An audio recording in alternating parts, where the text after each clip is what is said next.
বিজয় সরকারের একটা ছাত্র ছিল অনাদি সরকার। সেই অনাদি সরকারের একটা গান আমি আপনাদের শোনাব। এই গানটা করার আগে আপনাদের সবার পায়ে ধরে 3টা মিনিট কোনো মানুষ কথা বলবেন না। অনাদি সরকার যিনি ভাবের ছিল রাজা, কাশ করে একটা কথা বলে ফেলছে। ওনার কি আর সেই সময় আছে? ওনার একটা মেয়ে ছিল, ভক্ত মেয়ে, তার নাম ছিল প্রিয়বালা। দেখো গে ওরে নিয়ে কোথায় হারিয়ে গেছে, নাকি তার গান গাবে কোন সময়। একটা কথাও বিজয় সরকার বলে নাই। কোটালীপাড়া গান করেছে সকালবেলা, বিজয়কে অনাদিকে বলছে, অনাদি শুনে যাও বাবা, তুমি এখন মাদারীপুর যাবে। কেন? বলে একটা জিনিস দেখতে যাবে। কি? বলে যে দেখবি নারায়ণবাবু তার বাড়িতে বসে বসে বাঁশের বাতা চাষতেছে। কোথায়? মাদারীপুর। উনি কোথায়? কোটালীপাড়া, 40 মাইল পথ। কি করে দেখলো? এখন গেলেও দেখবি, দুপুরে গেলেও দেখবি, বিকেলে গেলেও দেখবি। যা। বিজয় আর কোনো কথা, অনাদি কোনো কথা না বলে চলে গেছেন মাদারীপুর। সূর্যটা মাথার উপরে আসছে, যে দেখে নারায়ণবাবু বসে বসে বাঁশের বাতাস আছে। অমনি যে পাড়ে পড়ে পড়ছে, দাদু তুমি কেমন আছো? নারায়ণবাবু বলছে, তুমি তো ভালো জানো আমি কেমন আছি। তুমি ভালো জানো না? বলে আমি ভালো জানবো কি করে? কেন তুমি কালকে বলছো না আমি প্রিয়বালাকে নিয়ে হারিয়ে গেছি? ওনাদের মাথাটা খারাপ হয়ে গেছে। আমি কোত্থেকে বললাম, উনি কোত্থেকে শুনলো, আর উনি বাঁশের বাতাস আছে, এটা বিজয় সরকার কি করে দেখলো? এই প্রেমটা কোন প্রেম? একটু বসতে দেয় নাই। মাদারীপুরের পাশে চর্মগুড়িয়া গ্রামে ওনার মেয়েটার বাড়ি। যা। ওনাদেরকে বলছে যাবি। কোথায় যাব? প্রিয়বালার বাড়ি। কি করতে যাব? একটা জিনিস দেখতে যাবি। কি দেখতে যাব? যে দেখবি আমার প্রিয়বালা রান্না করছে, বাম হাত দিয়ে চুলার মধ্যে লাকড়ি ভরছে, আর ডান হাত দিয়ে মাটির মধ্যে পাখা দিয়ে বাতাস করতেছে। চলে গেছে 3টা বাজে বেলা, খাওয়া নাই, কোনো কিছু নাই, পাগল হয়ে গেছে রাত জাগা মানুষ। যে দেখে প্রিয়বালা রান্না করছে, বাম হাত দিয়ে লাকড়ি ভরছে, ডান হাত দিয়ে পাখা দিয়ে। দিলি করে পায়ের মধ্যে পড়ছে। জিজ্ঞেস করে, দিদি তুমি খামাখাই খালি জায়গার মধ্যে বাতাস করছো কে? বলে, তুই দেখিস নি আমার নারায়ণ বসে বসে রোদ্রের মধ্যে বাঁশের বাতাস আছে, আমি আমার নারায়ণের গায়ে বাতাস করছি। পা দুটি জড়িয়ে ধরছে, দিদি আমাকে তুই মাফ করে দে। বললো, অনাদি তোকে ভাইয়ের মতো ভালো জানি, তুই আমার গুরু কলঙ্কটা করতে পারলি। গুরু কলঙ্ক তো কানে শোনা পাপ, তুই কেমনে করে আমার ভাই হয়ে তুই আমার গুরু কলঙ্কটা করলি? কান্না করছে। বলল, আর কাদাকাটি করতে হবে না, তুই গোসল করে আয়, তোর তো খাওয়া হয় না। গোসল করে এসে কোটে খাওয়াইছে, একটা বিছনা আছে, তুই একটু ঘুমা, তুই রাত জাগা মানুষ। আর শোয়ার সাথেই ঘুমিয়ে পড়ছে। অনাদি শুয়ে শুয়ে স্বপ্নে দেখছে বিশাল একটা সমুদ্র দেখা যায়, সমুদ্রের মাঝখানে ছোট্ট একটি নৌকা ভাসে, তার মধ্যে একজন মানুষ, কিন্তু মানুষটা চেনা যায় না, কিন্তু সাগরের পারে 3জন মানুষ দাঁড়িয়ে আছে। বিজয় সরকার, প্রিয়বালা, আর হলো অনাদি সরকার। আস্তে আস্তে নৌকাটা ভেসে যখন কুলে লাগছে, দেখে নারায়ণবাবু নৌকাটা বেয়ে আসছে, নৌকাটা কুলে এনে বলছে, বিজয় তুই নৌকায় উঠে আয়। বিজয় সরকার যে নৌকায় উঠছে, ডাক দিচ্ছে, প্রিয়বালা তুই নৌকায় উঠে আয়। প্রিয়বালা নৌকার মধ্যে উঠছে, কিন্তু অনাদি উঠতে গেছে, বলছে তুই এই নৌকায় চড়তে পারবি না, তুই গুরু কলঙ্ক করেছিস, তুই এই নৌকায় চড়তে পারবি না।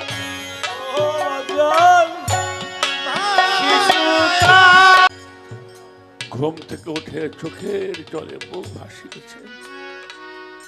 সেখানে দাঁড়িয়ে একটি গান উনি লিখেছিলেন, দিন গেল গেল রে বেলা ওরে আবার কাল গেল গেল ভবের খেলা অমর চাঁদরে কার নৌকা আয়ু জীবনে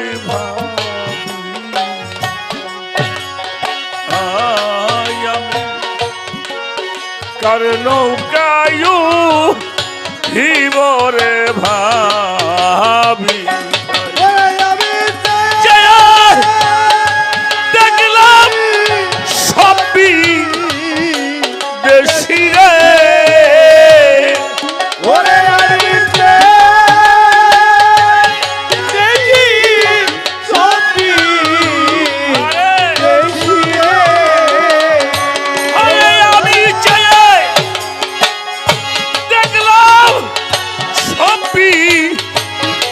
দেশি রে হাসিব বাবা সঙ্গে সাথী আমার নাই অমর চার সঙ্গে সাথী আমার কেহ নাই আমি কারণ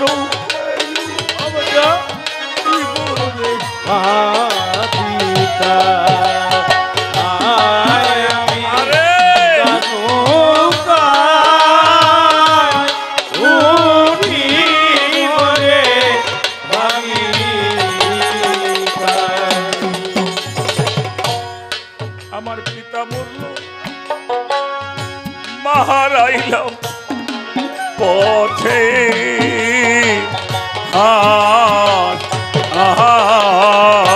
রে ভাই বন্ধু কেউ নাই আমার সাথে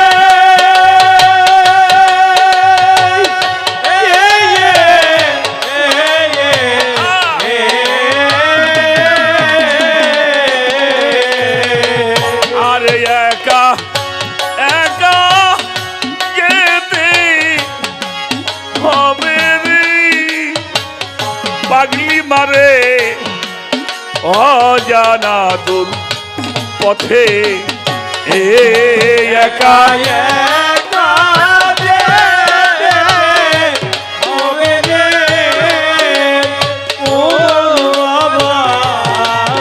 অজানা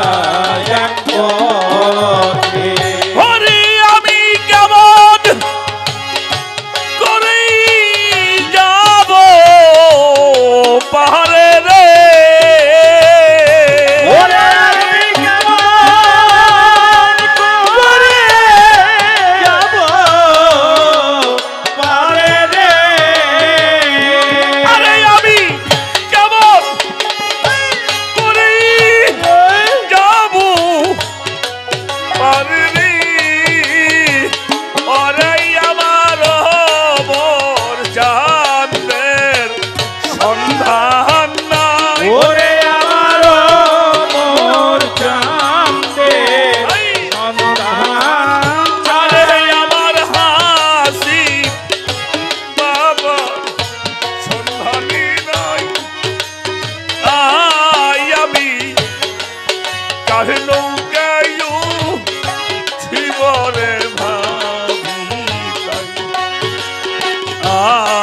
আমি কার নৌকায়ু জীব ভাবি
ভারতের নদী হায় আয় রে দিতে হবে আমার বাড়ি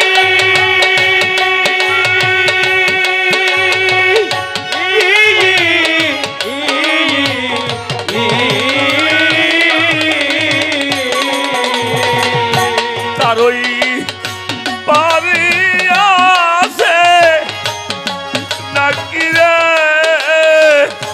আমার বাজার ও মোর চাঁদের বাড়ি তার উপরে আছে নাকি রে ওরে আমার ও মোর চাঁদের বাড়ি ওরে তার উপরে আছে নাকি রে ও আমার ও মোর চাঁদের বাড়ি হরি আমি কেমন কইরা দিব পাহাড়ি রে ওরে আমি কেমন করে দিব পারি রে আরে আমি কেমন কইরা দিব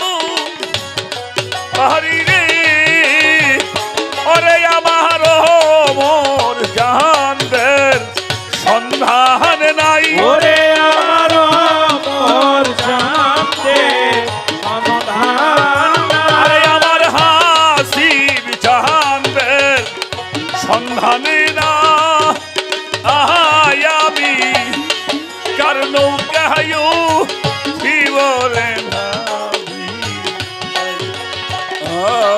আমি কার নৌকায় ভিবরে ভাবি ওরে